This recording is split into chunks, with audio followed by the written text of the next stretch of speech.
तो आज हम लोग को पढ़ना है प्रेजेंट कंटिन्यूअस टेंस। पिछले क्लास में हम प्रेजेंट इंडेफिनिट बता दिए थे, उसमें निगेटिव तक बताए थे। इंट्रोगेटिव उसका छूट गया था, तो उसको पहले बता दे रहे हैं। तो इंट्रोगेटिव बनाने के लिए क्या होता है प्रेजेंट इंडेफिनिट का, उसका जान लीजिए बनाने का नियम। कि इसमें डू और डज का प्रयोग पहले होता है। पहले डू डज, इसके बाद सब्जेक्ट, सब्जेक्ट के बाद वर्ब और ऑब्जेक्ट रहेगा तो अंतिम में ऑब्जेक्ट। अंतिम में ऑब्जेक्ट लगता है, ये आप लोग को याद रखना होगा। जैसे कि रहेगा कि क्या मैं खाता हूँ, तो यहाँ पे कौन सी है, मैं। तो ये हम आप लोग को बताए थे कि जब थर्ड पर्सन के सिंगुलर नंबर रहेगा तो उसके साथ डज लगता है, बाकी के साथ डू। तो ये मैं का क्या होता है, आई होता है ना, तो ये थर्ड पर्सन के सिंगुलर नंबर में नहीं है, तो इसलिए यहाँ पर डू लग जाएगा। जब इंट्रोगेटिव रहेगा तो डू डज पहले लगेगा। हो गया डू आई इट, इंट्रोगेटिव भी आपका खत्म हो गया। अब हम लोग पढ़ेंगे प्रेजेंट कंटिन्यूअस टेंस। तो प्रेजेंट कंटिन्यूअस टेंस के पहचानने का नियम होता है कि जिस हिंदी वाक्य क्रिया के अंत में रहा है, रही है, रहे हो इत्यादि शब्द दिया रहे तो दिए गए हिंदी वाक्य को प्रेजेंट कंटिन्यूअस टेंस में समझना चाहिए। चलिए तो इसको लिख देते हैं। देखिए तो यहाँ पर पहचानने का नियम लिख दिए हैं। कौन सी, कि जिस हिंदी वाक्य क्रिया के अंत में रहा है, रही है, रहे हो इत्यादि शब्द दिया रहे तो दिए गए हिंदी वाक्य को कौन सी में समझना चाहिए, प्रेजेंट कंटिन्यूअस टेंस में। जैसे मैं एग्जाम्पल भी लिख देते हैं। जैसे वह जा रहा है, आप लोग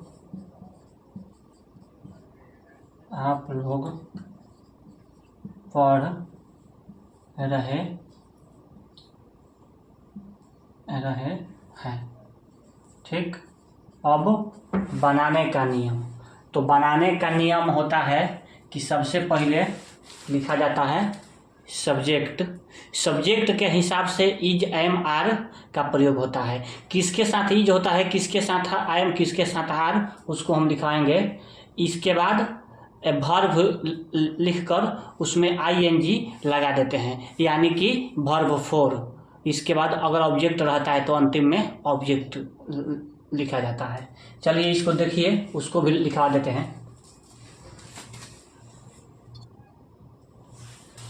देखिए यहाँ पर बनाने का नियम में लिखे हैं कि दिए गए हिंदी वाक्य को अंग्रेजी अनुवाद बनाते समय सबसे पहले सब्जेक्ट लिखते हैं, इसके बाद सब्जेक्ट के अनुसार इज, एम, आर का प्रयोग करते हैं, इसके बाद वर्ब लिखकर आईएनजी का प्रयोग करते हैं, अंत में ऑब्जेक्ट लिखते हैं।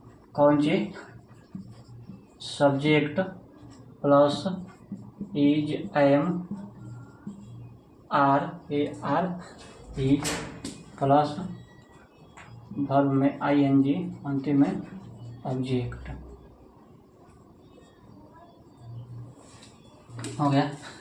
चलिए ये तो आपका हो गया, लेकिन किसके साथ इज लगेगा, किसके साथ आर, किसके साथ एम, वो हम बता देते हैं। इसको देखिएगा।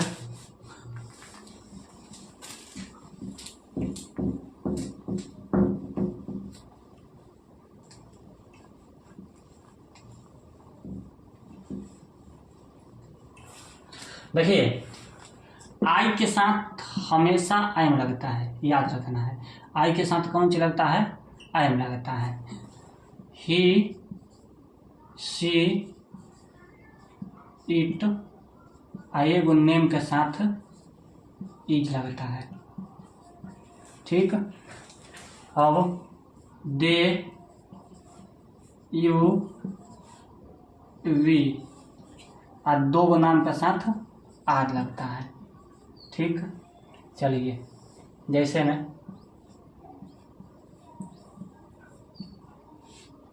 वह पढ़ रहा है, तो ही इज पढ़ना का रीड। तो बताए हैं कि वर्ब लिख कर इसमें कौन चीज़ जोड़ देना है, ING। ये आपका कौन चीज़ हो जाएगा, रीडिंग। राम खा रहा है, तो राम इज खाना का ईट ING। वे लोग जा रहे हैं, तो वे लोग का होता है दे आर गोइंग।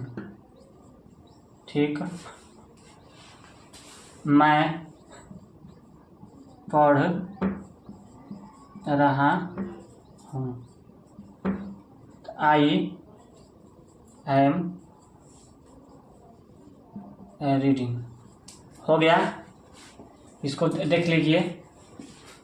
चलिए इसी में अब हम निगेटिव बता दे रहे हैं।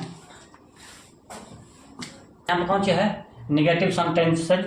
इसको हिंदी में कहा जाता है नकारात्मक वाक्य। तो इसमें इसको कैसे बनाया जाता है, तो इज एम आर के बाद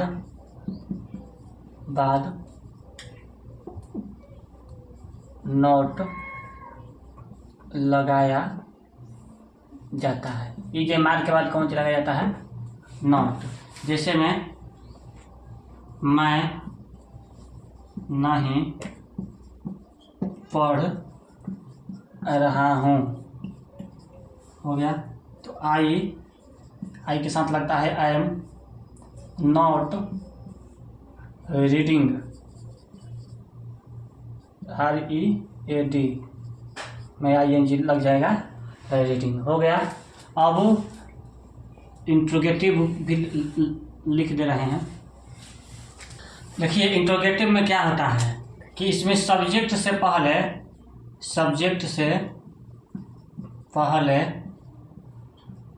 इज एम आर का प्रयोग किया जाता है। सब्जेक्ट से पहले कौन सी किया जाता है, इज एम आर का प्रयोग किया जाता है। इंट्रोगेटिव को हिंदी में कहा जाता है प्रश्नवाचक वाक्य। लिख देते हैं प्रश्नवाचक वाक्य। देखिए जैसे क्या रहेगा, क्या मैं पढ़ रहा हूँ, क्या मैं पढ़ रहा हूँ। तो मैं क्या, इसमें सब्जेक्ट कौन है, मैं है। तो मैं क्या होता है, आई के साथ कौन सा लगता है, आई एम लगता है। इसके बाद आई बोले थे कि इज एम आर का प्रयोग सब्जेक्ट से पहले होता है। यहाँ पे सब्जेक्ट से पहले लिख दिए हैं। तो आई रीडिंग।